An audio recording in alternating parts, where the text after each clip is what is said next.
Again, Ryan. Being chased out left. And he'll be brought down, it looks like right at the 40. It goes as a gain of 8, and it moves the chains. Offensively, they liked their situation, so they tried to take a shot downfield, but no one was open. So it was tuck it in run time, and he picks up a first down.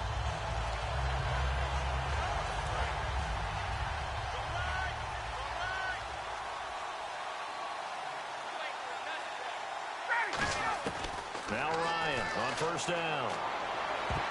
And the tip there altered the ball flight, and it falls incomplete. It'll be second down. A pretty good coverage there, and both of these defenses, they've had good coverage throughout this one. No doubt about it, and in today's NFL, where we're used to a bit more scoring, this feels almost like a well-pitched game in baseball on both sides where the tension continues to build. Who's going to make the big play? Nothing on the screen that time. Now it's third down. So nothing there on the screen that time. That means all that great acting they tried on offense went for naught, didn't it? Because you have to try and influence them. Make them think that you're doing something else. Make them think that they can get to the passer by letting them by and then setting up the screen and getting downfield. Didn't happen at all. Give a lot of credit to the defense for not tumbling to that one. Well, even after all those interceptions, he's not deterred, still confident to go deep at work there. I think all the old rules about playing that position still apply. If things go wrong, you still act like you're the best player out on the field. You still... And he will take it on in for a giant touchdown. Martellus Bennett, an 11-yard touchdown. A big play looming for the Giants as they'll go for 2. And the Giants are a 2-point conversion away from tying this football game. And he'll get into the end zone as the 2-point conversion is successful. Set to go now with the kickoff. These two teams all even again as we continue in this wild fourth quarter. Fielded about a yard deep. And he'll take it back to about the 19-yard line. And out come the Dolphins now. And last time out, went for it on fourth down, turned it over, gave him great field position, turned into 6 points, so they've got to recover here, Charles. It's amazing what one decision can do in the chain of events, right? The decision to go for it on fourth down. All of that. It caused every bit of it, but it showed confidence. Hey, I've got confidence in you. And this is going to be intercepted. A great read, and it's picked off. And his guys will take over at their own 44-yard line. And now out come the Giants. And that last drive, a long drive, but not just that. They had a great air attack going. Did they stick with that? I would think that they would, because if they were confident enough to do it on the last drive, starting backed up in their own territory, why would you change anything? They've got to be confident about what they're presenting and continue to do so. Yeah, because the secondary, they really look clueless. And that was amazing because that drive went and went, no adjustments, and no big plays by the defense to knock the ball away.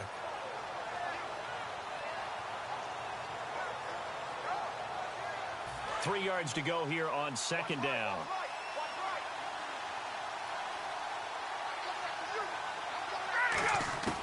Here's Ryan.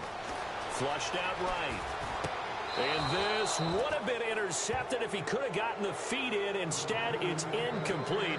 Boy, that really could have turned this one upside down.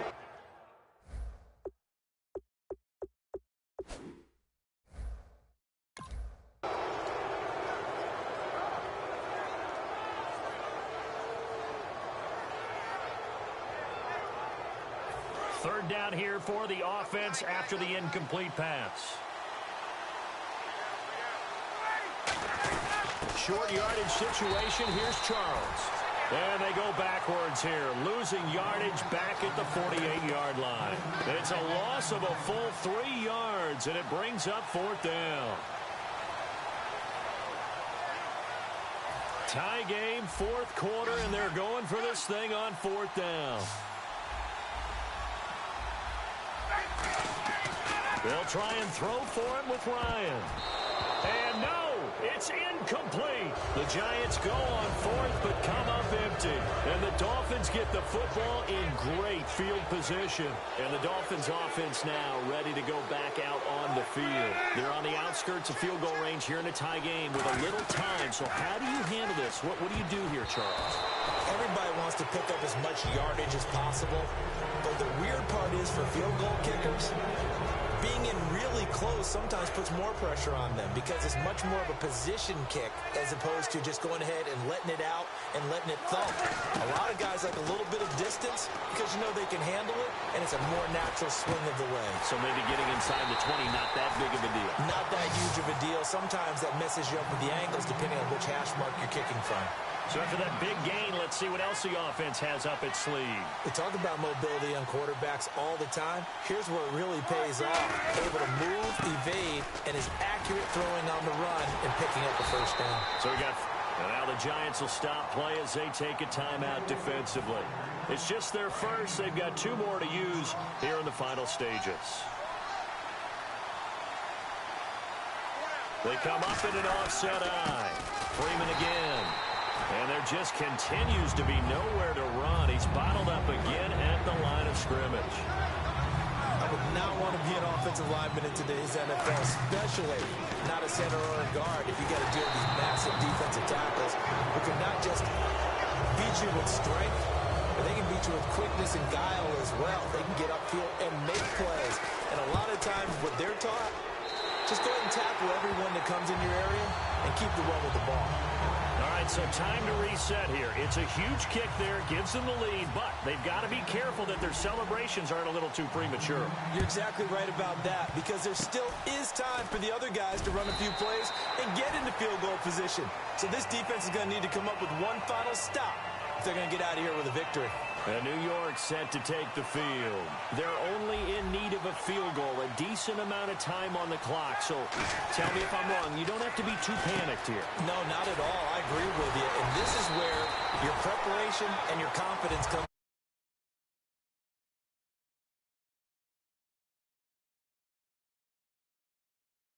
In a lot of cases, the great competitors, they love this situation. They think they can go ahead and get it done. Now, whistles come in. We're going to get a timeout here by the offense. It'll be their 3rd and final timeout, so as they talk things over, we'll step aside. And now a first down following that long gain. They'll come out in the pistol. Back to throw. Going underneath for Charles. And he'll get it here to the 10-yard line. It'll be a gain of 6, and it'll bring up a second down. Looking to speed things up here, going with some tempo. They'll look to throw. And the hit jarred it loose. It's incomplete. He was looking for the connection with Devin Funchess. And it's 3rd and 4. Now the Dolphins are going to halt the action here. It's a timeout. It's just their first. They've got 2 more to use here in the final stages.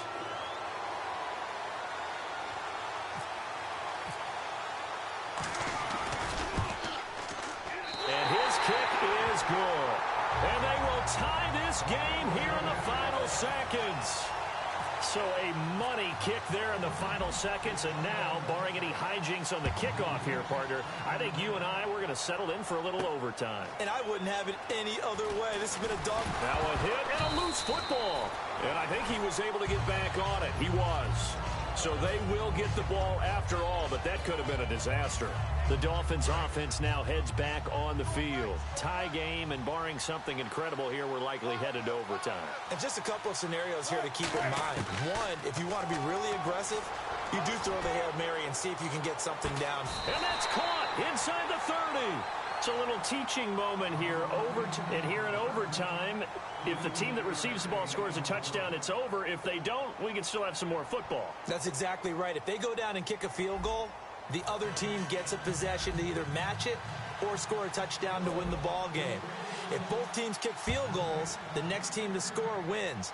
But if the receiving team throws a pick six or fumbles the ball and it gets picked up by the defense and they score, the game is over at that point. The Giants offense now gets ready to head back onto the field. They control their own destiny here. They have the football in overtime. Obviously, a touchdown would win it.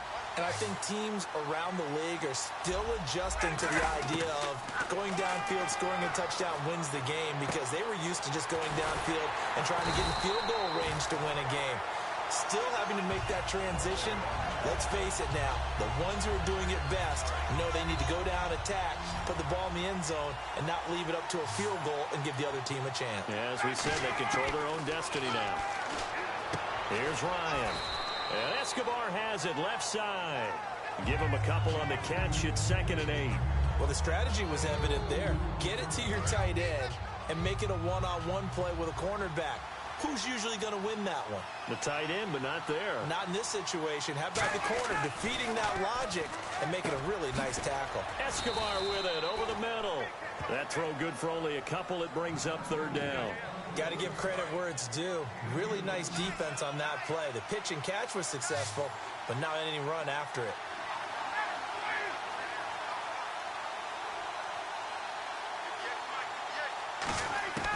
On 3rd down, Ryan. Flush to his right, and he can't get rid of it. He's taken down. Stephon Anthony coming in to drop him for a loss of 8, and it'll be 4th down.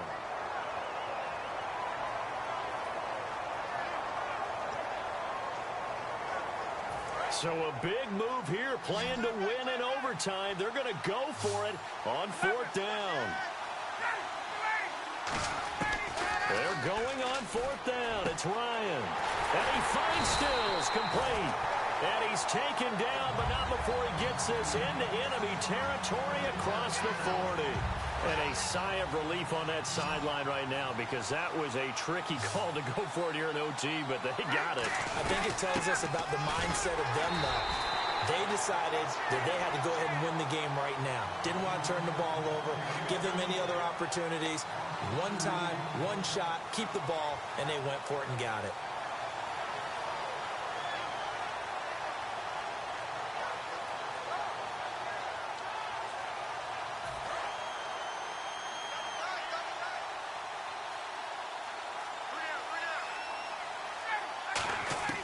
Now Ryan on 2nd down. Escaping the pressure right. And some space here. And he'll go down here at the 35-yard line. 6 yards on the pickup, and that'll make it 3rd down.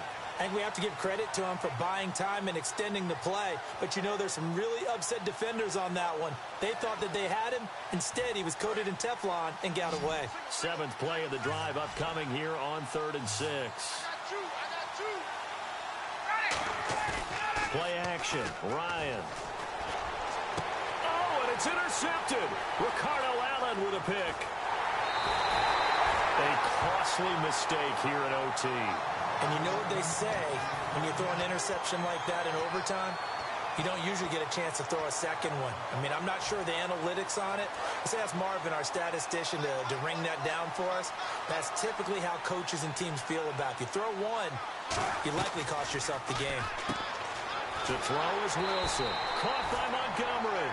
No gain there on the completion. 2nd and 10. Brandon, just mark that under the category of just not successful. Trying to throw the ball, just didn't work on that one. Completed it. No yardage. Freeman, the lone man in the backfield. Play action. It's Wilson. Deep drop. He's going to air one out. That's caught inside the 20.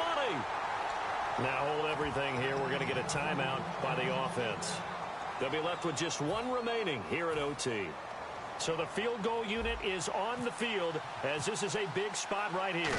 A 33-yarder from the left hash. And he got it. The kick is good in overtime. He's able to split the uprights.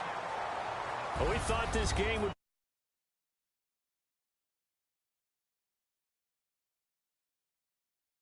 pay.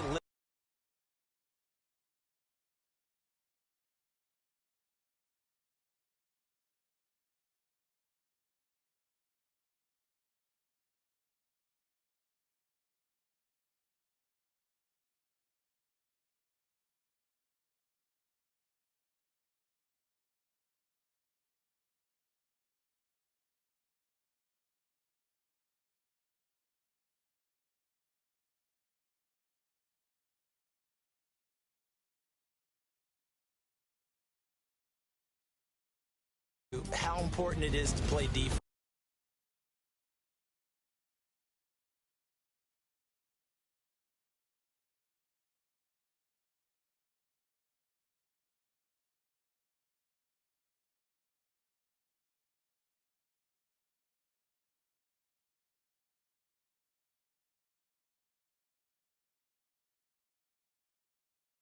And usually we focus on the big offense.